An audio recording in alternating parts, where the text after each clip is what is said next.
बुलेटिनच्या सुरुवातीलाच एक मोठी बातमी येते। सर्वसाधारण गटातल्या आर्थिकदृष्ट्या दुर्बल वर्गाला आरक्षण देण्याचा कोणताही विचार सध्या केंद्र सरकार करत नसल्याचं आज लोकसभेत स्पष्ट करण्यात आलेलं आहे।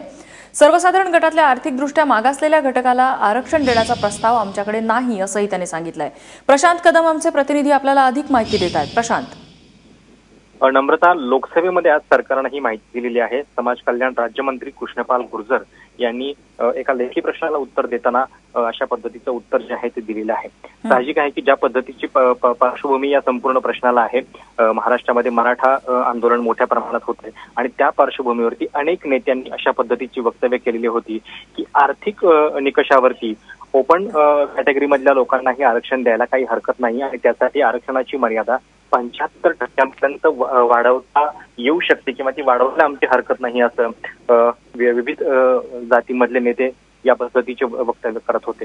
मात्र आज या संदर्भात जेव्हा प्रश्न विचारला गेला होता लेखी, त्याला उत्तर देताना समाज कल्याण राज्यमंत्र्यांनी हे स्पष्ट केलेलं आहे की तुर्तास अशा पद्धतीचा कुठलाही विचार सरकारचा नाहीये आणि साहजिकच त्यांची भाषा जी आहे ती अतिशय सावध आणि सरकारी आहे। त्याच्या पुढे त्यांनी असं म्हटलं की कारण अशा पद्धतीचा कुठलाही प्रस्ताव अजून सरकारच्या पुढे आलेला नाहीये, त्यामुळं विविध नेते बाहेर वक्तव्य करत असले तरी कॉन्क्रीट प्रपोजल नसल्यामुळे सरकारने ही भूमिका स्पष्ट केली आहे हे देखील लक्षात घ्यायला हवं। नक्कीच प्रशांत, धन्यवाद तू दिलेल्या माहितीबद्दल।